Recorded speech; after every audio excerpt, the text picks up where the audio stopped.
Ooh, kill them all! Kill them all! Kill them all! Oh, damn it.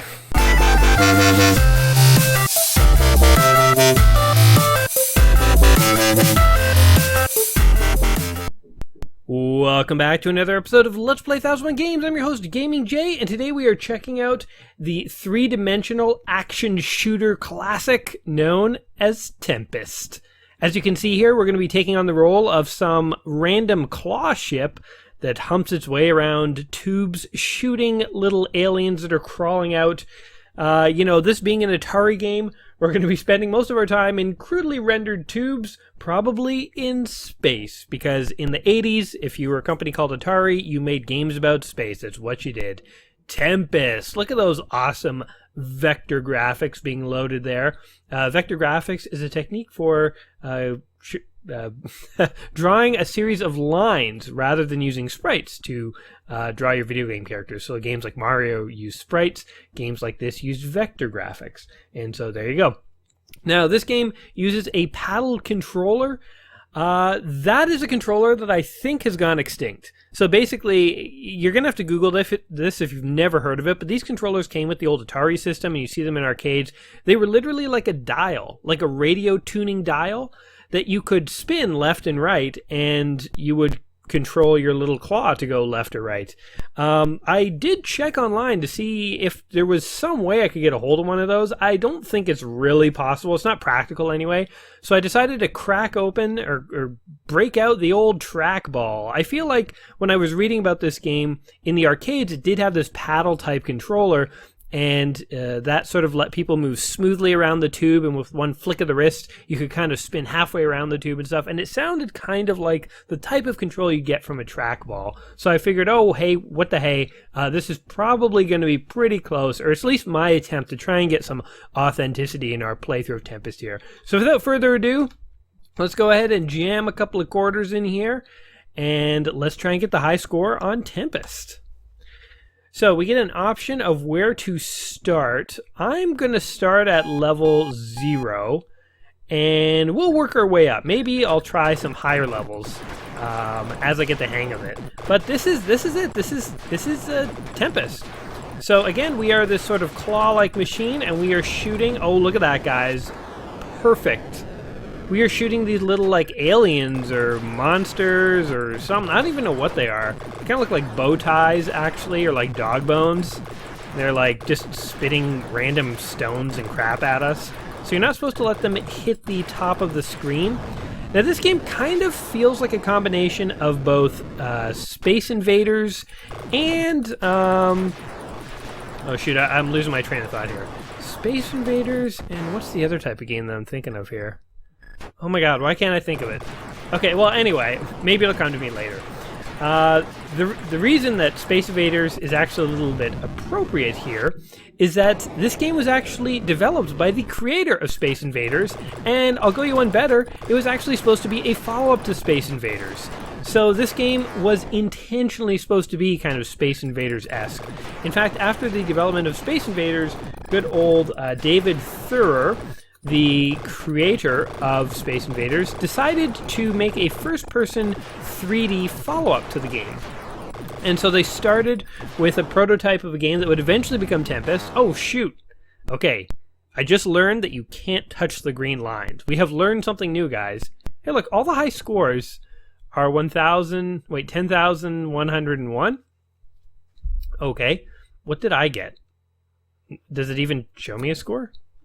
Okay, just gonna go ahead. Let's try level 3. Why not? We get a little bit of a bonus if we pass this level here. I do actually have, so in this game, you really just slide left and right over these tubes in space. And by the way, did I call it or what? These tubes totally are in space. But you just slide left or right shooting these things. You do have one more move where you can wipe out every enemy on the screen. See, we're in space. But I have yet to use that. I'll try and use it at some point if I can concentrate here. So anyway, after Space Invaders was created, the creator of Space Invaders decided to try and make a 3D follow-up, and the idea was basically this game. Now, the 3D follow-up to Space Invaders wasn't quite working out, and so ultimately what ended up happening was the game ended up morphing into this game, Tempest, but it kind of got inspiration from a weird place. Apparently the game designer, Dave, he had a nightmare one night. He dreamed that there was a hole and there were like monsters crawling out of the hole. And he had to kind of like, oh, I don't know if this is true in the dream or not, but basically shoot into the hole to keep the monsters from coming out. And basically, okay, we're going to use our super attack. Boom! And did we live or die? I think we survived. And it's kind of fun how, like, even after the level ends, there's that little bit of strategy you have to use to kind of, like, get through the spikes that have been established in the level. Hey, we got the high score! Okay. Let's play is over. We now have the high score. Is this a game you should play before you die? Just kidding, guys. I'm going to continue going. Imagine I just quit. I was like, well, that's the end of that. And the game is over. It's like the kid. Do you ever have that kid that you played games with when you were younger? And like, as soon as he was winning at something, if he started to lose, he'd be like, okay, we're stopping playing this now. Like, you know, just so that he couldn't possibly lose. Yeah, it would be like doing that. Boom. Oh, shoot. They're still coming. Anyway, so as far as this game goes, so he had a nightmare. He kind of dreamed that there were monsters crawling out of a hole. And basically, as you can guess, he ended up producing this game. I mean, this game looks like just random crap is climbing out of a hole. I guess it's supposed to be like monsters or aliens or something, but I mean, it looks like just geometric shapes. It kind of reminds me of Geometry Wars, actually, which is a more modern game for like the Xbox and stuff. But, you know, knowing that these are supposed to be like nightmarish monsters crawling out of a demonic hole, does that make this game a little creepier to you guys? Kind of makes it feel a little creepier to me. I don't know. Maybe it's just me. Oh my god. Doing horribly at this. Spaceship J is having a difficult time. Ew, look at this. My hand kind of like crawls as I like move the controls slowly. Do you guys see that? It's kind of like it looks like some kind of like weird living worm or something. Oh, we got a high score again. I actually like entering my high score when I have a trackball because it's like super fast to go through the letters. The trackball really is like, okay, let's go like really hard. Wait, there's one level that's just a line. Level 11. Oh, it won't let me go to it. Go to level 9. Okay, this should be easy, right? Well, we'll see. Famous last words. This should be a piece of cake. Now, this is one of the first levels, so let's talk a little bit more about this game. This is one of the first games to introduce progressively more complex levels as you went on. So like earlier arcade games like Pac-Man and stuff, as you started to get farther into the game, basically all that happened is... Oh man, I got decimated on that level. I did not play well on the V. All that happened in Pac-Man as you got farther and farther into the game is that you played the same level, it's just the ghosts went faster and there were less power-ups and they were less predictable and stuff. So with this game though, as you can see, there's like actually different levels and there's like different setups of enemies and stuff. It doesn't seem like much nowadays, but like it was a big deal. Like the fact that this game didn't just have you play the same level over and over with things just getting slightly harder each time you play it. That, again, these like minor things in video games that have accumulated over the years, to us we take them for granted. Of course, if you're playing a game these days, every level is going to be different than the last, but there was a time when that wasn't true, and it took games like this to kind of develop the idea behind it. Oh my god. Those red things came at me with a vengeance. Sometimes when they're on the same level as me and they're like warping around trying to catch my hand, I can like avoid it, but sometimes I can't, and they just get me. So I don't know. I don't know what I'm doing wrong here. I thought I had it figured out. One thing I'm not using enough of are my bombs. I definitely got to be using more of those bombs. But so Tempest here was originally called Aliens. Then it was called Vortex. And then they landed on the name Tempest. And I don't know about you guys, but I think either Alien or Vortex would have made a little more sense to me. Because like I know what a vortex is. It's like a portal. And you're kind of playing this game around all these different portals, so that makes sense. Aliens would make sense, obviously. I mean, I guess, anyway. In the realm of Atari, where like a swirly line can be an alien. Sure, I could have seen Aliens, especially, again, because we're in space, as every Atari game is based in space. Woo! Oh, damn it. That was just embarrassing, guys. Just forget about that round. Let's go back to that level. I feel like I can do this level. But Tempest? What is a Tempest? A Tempest feels like a tornado or something, like a tempest. Like it's misty in my head. I don't know. Maybe I'm totally wrong. Maybe my definition of tempest is not accurate. But this doesn't feel like a tempest. They should have called this like Nightmare Hole or something. That's what they should have called it. Like just, you know, acknowledge where the idea for this game came from. Like Nightmare Hole monsters. They're crawling out of your hole and they're gonna get you. Actually, maybe there's a good reason they didn't pick that name. It kind of sounds inappropriate. One thing also that's kind of cool, now that since we're kind of reminiscing over this old arcade game, I wish I could play level 11. I'd probably get destroyed in like 10 seconds, but I just want to try it. But one thing that also is kind of cool about this game that I looked up is that, oh god, shoot, I tried to use my bomb. So there were several different arcade system versions of this. You know, there's like a typical arcade cabinet, there's a big like triangular version and so on. There was also a cocktail table version. I don't know if you guys have ever seen this in your life. It was something that used to be in like restaurants and pizza shops and stuff. It was like basically they would create a table and the tabletop would be an arcade screen. And you could play like this game. Like this would, oh shoot, there was a spike at the bottom. I tried to move out of the way. Okay, that is not the way you're supposed to get by those. I think I just have to suck it up and like take a hit. And if it's close enough to the exit of the tube, then I'm like, okay, I don't know. But the tabletop of the game was a screen, and then there would be like two stools built into it on like, you know, one end of the table and then the opposite end. And there would also be, oh sweet, ace that level. Once we don't have those little greeny spike things to contend with, we're doing okay. But on each side of the table with the stools would be controllers. And so the way this game worked is you could sit down with opposite a friend, and you guys could be having a milkshake or having a pizza or like drinking a beer if this was a bar. And basically, you know, you could take turns playing this game. And the screen actually flipped depending on whose turn it was, because obviously if the screen didn't flip, then you would have to play this game upside down.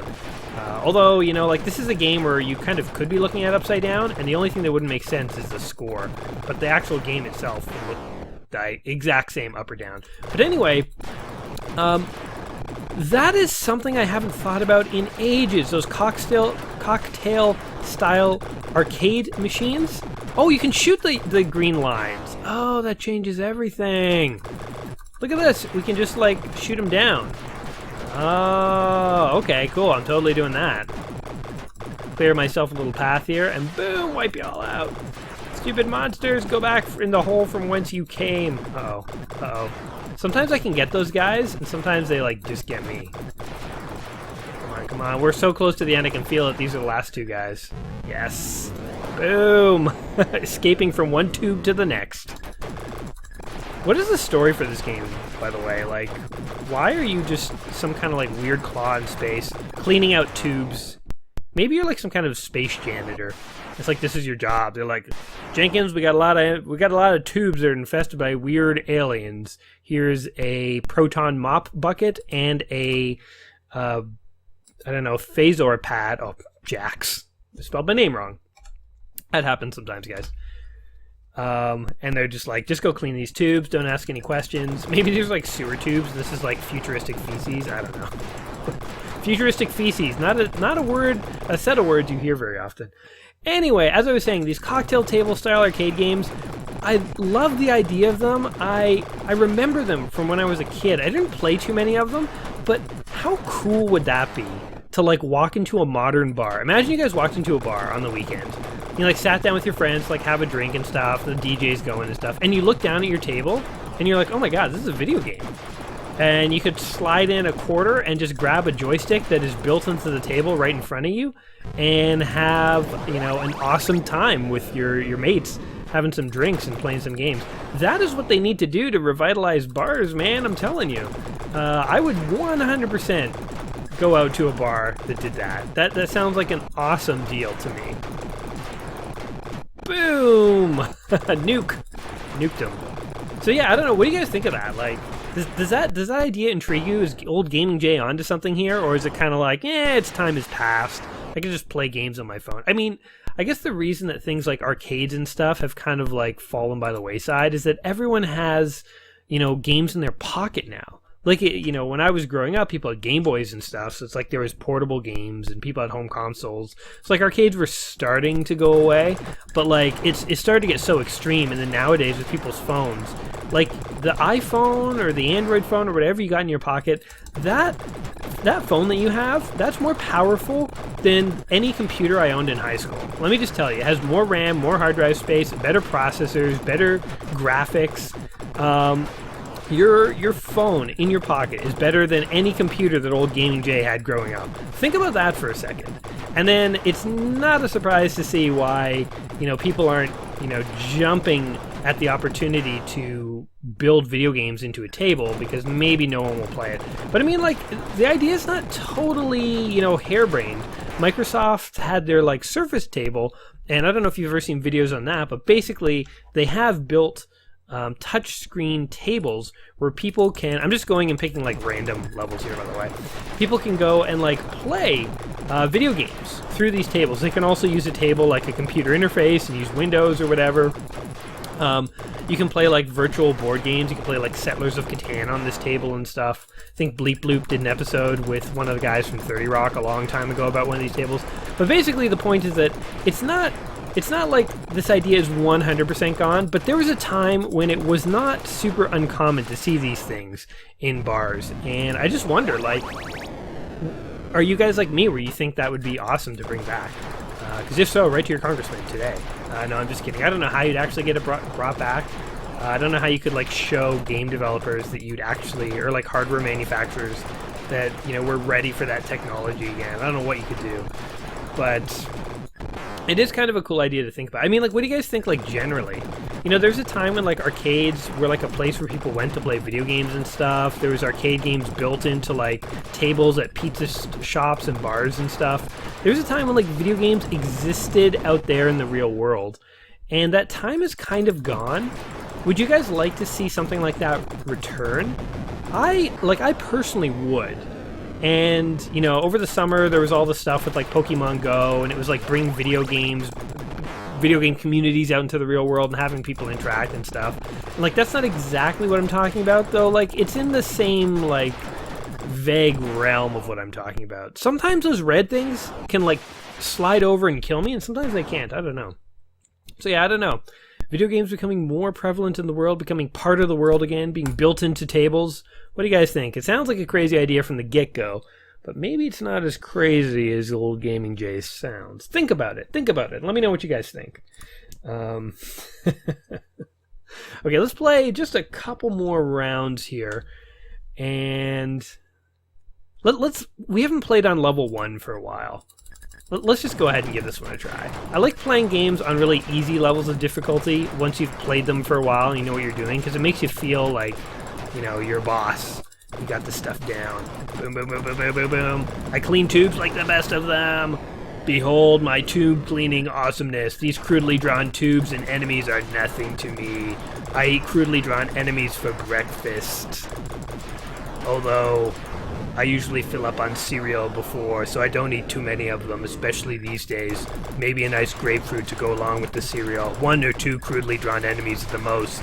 I don't want to overdo it, especially since I have big lunches these days. I don't know what I'm talking about. I wonder what the real backstory for this game actually is. In fact, is there even a backstory for, like, Space Invaders, the, like, predecessor to this game?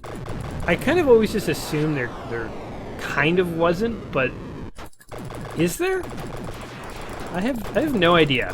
Like, are you, like, they always had, like, ridiculous names for, like, video game characters in the 80s, like Max Powers, or, like, Awesome Johnson, or Major Payne. I'm sure this guy is, like, Space McDougal, and he's some kind of, like, space, crack shot pilot guy who plays by his own rules. A good-looking rebel who plays by his own space rules.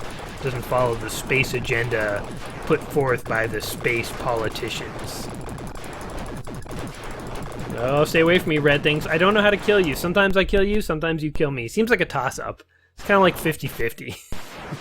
Okay, now we got some awesome vector graphics of explosions there. Vector graphics are kind of something that has faded away. Or at least they kind of have, but here's something that maybe someone more technically knowledgeable than me can answer. Are modern 3D graphics, like polygons and stuff, are they just like, you know, a continuation of vector graphics? Because what are vector graphics? They're just, you know, rather than loading up a bitmap that has a video game sprite, you like have coordinates for drawing lines and stuff. And that sounds an awful lot to me like what polygon graphics kind of are. I mean, texture-based polygons are kind of mixing sprites with vector, but nonetheless, it's like modern polygon graphics, are those vector graphics? Because like this was another thing that made this a big deal when it came out, is that it was one of, I think, Atari's first vector graphics arcade games, or used a new vector graphics arcade hardware or something like that. I off the top of my head, I can't produce the trivia fact for you, but I know I read that it has something to do with this being like, you know, interesting because it was vector graphics for Atari. But yeah, are modern polygons just vector graphics? And why don't we call them vector graphics anymore if that's the case? We've been playing vector graphics games for 20 years and nobody ever realized! I thought they were extinct! Boom! Nice try. Too bad you only get one of those per level. Or maybe you don't. Do you get more? Oh shoot! I think I just used another one. So it didn't kill this dude. This guy, he's relentless. Oh, I got him! Oh, I got him! Boom! We're doing awesome, guys.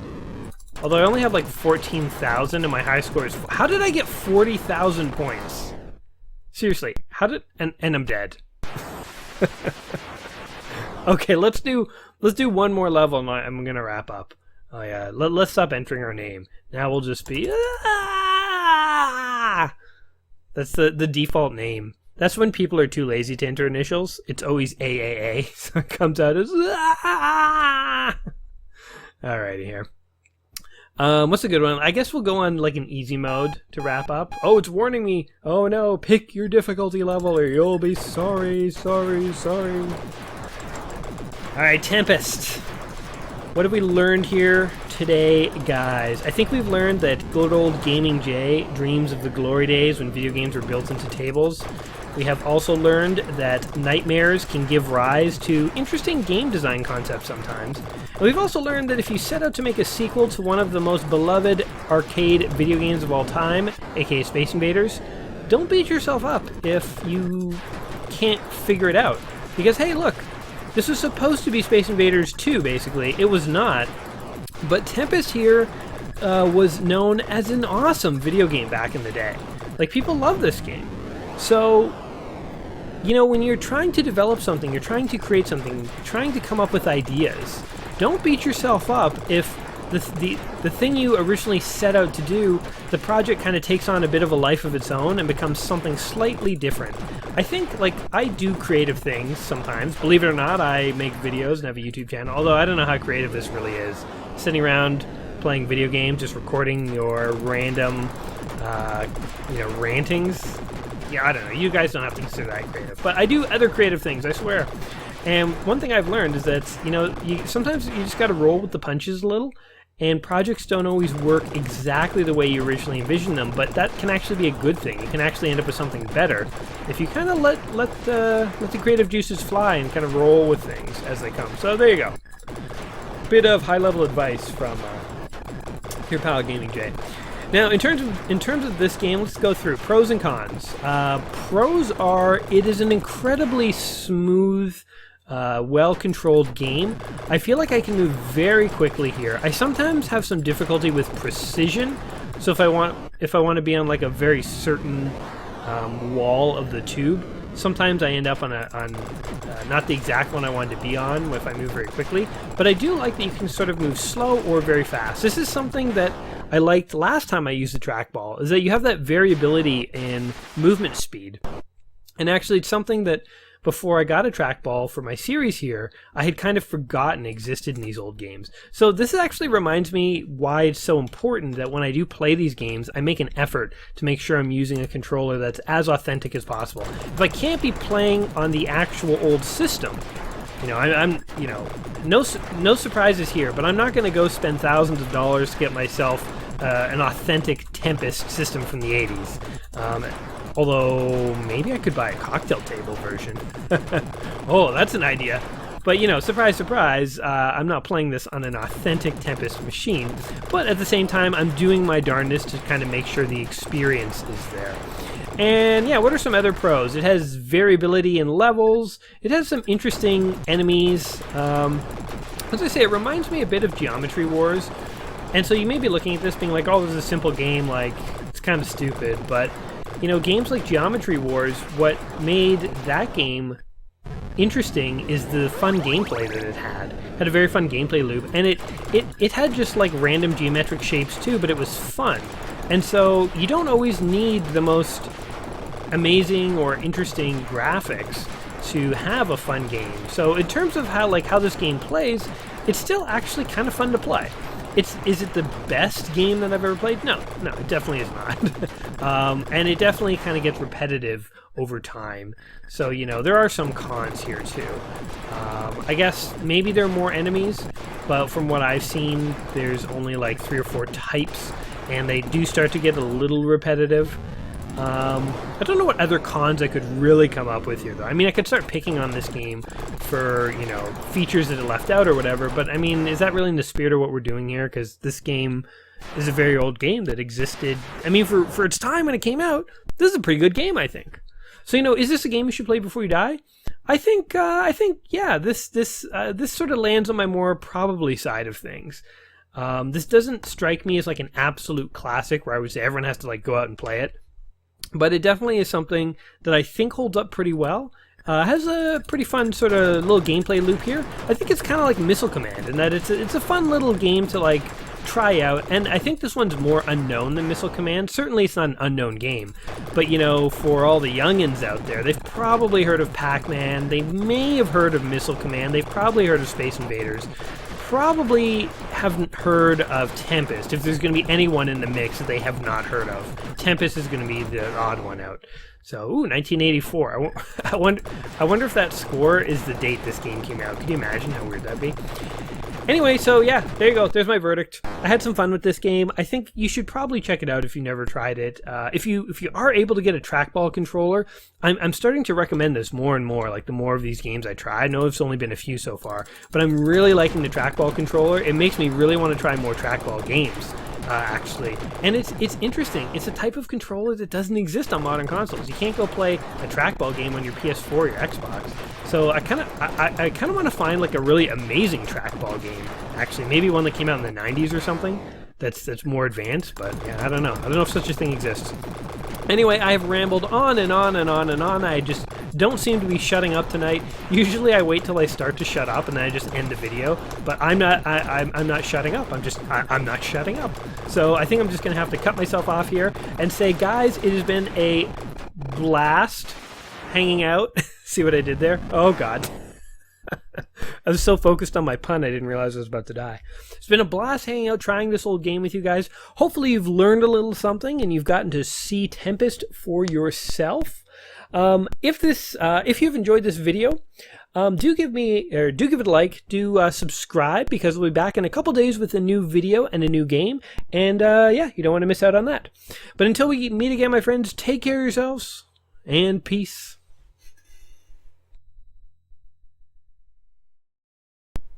I like how when we started this game, we weren't even on the high scoreboard, and now there's not a single score up there that isn't mine.